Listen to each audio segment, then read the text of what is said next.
Good morning, seventh graders. So today you are going to be registering for your courses for eighth grade for next year.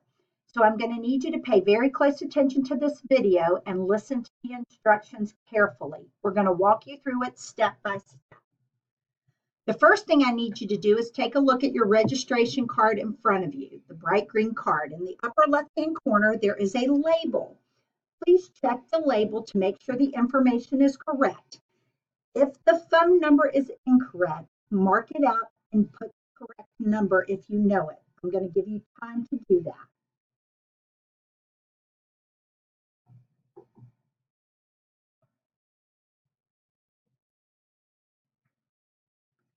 Okay, on the bottom left-hand side of the card, you are going to see two highlights, one for math and one for language arts. These are the recommendations that have been made by your teacher. Just so you know, the recommendations are based on the rubric on the back of the card. This includes your test scores, your grades, your work ethic, all different types of data points to ensure that we are putting you in the best class for you for next year. One that you will be challenged in, but also one that you will find to be successful. All right? So you're not to mark anything on the left side of the card. You just leave that as it is. Now, if your parent disagrees with any of the recommendations that have been made, what they do is they don't mark it out on the card. They simply write a letter that you will attach to the card when you turn it in. And then the administrators will take a look at those requests and then they will make decisions based on that. So nobody changes any of the recommendations made on the left. Your parent can write a letter if they wish you to be placed in a different class. All right. Now, everyone will take health and PE next year, so there's no need for you to mark that. So next, we're going to look at the right side of the card. This is where you are going to do all the work today. Now, if you are in band or orchestra and you want to continue, then you will circle it and you will get your teacher's signature. I know in band, a lot of times Mr. Lael would like for you to write down your instrument. You can also do that, but just make sure you either get either the orchestra or band teacher to sign off on that. Also, Spanish.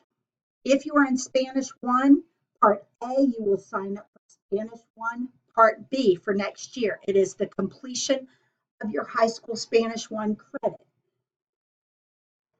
Now, another option for year-long courses will include the advanced courses in art, chorus, or drama. Just know that if you are interested in one of those courses, you will also need a teacher's signature prior to signing up. So make sure you get those signatures if you want to take one of those courses. Know that you may take only 1 year-long course. You may sign up for only 1 year-long course. Now, on the right side of that bottom left-hand corner, you will see the semester electives. Everyone, no matter what you've already signed up for, will choose their top 3 choices for semester electives. So everyone will put a 1 for their top choice, then a 2 for their second choice, followed by a 3 for their third choice. Just remember, guys, it's important that you choose the electives. Our electives are not guaranteed. We try our best to get you 1 to 2 of those electives that you chose, but no electives are guaranteed. Okay? Now, for office productivity, just know that it is a requirement that you have taken Intro to Office Productivity, and you want to get Mr. Dulce's signature in order to take office productivity. And then Exploring Business Activities is an advanced CTE course that will also need a teacher's signature. Now, at this point, you should have a completed registration card. Look it over, make sure you've marked everything that you're supposed to mark. You will take these home for a parent signature down at the bottom, go over it with your parent, make sure they sign off, and then you will bring these cards back to your homeroom teacher on Friday, March 22nd. Please remember to bring them back and turn them in, because if we do not receive a registration card, you will not be able to get any of the courses that you have signed up for as far as electives. Then the registration cards are due Friday, March 22nd.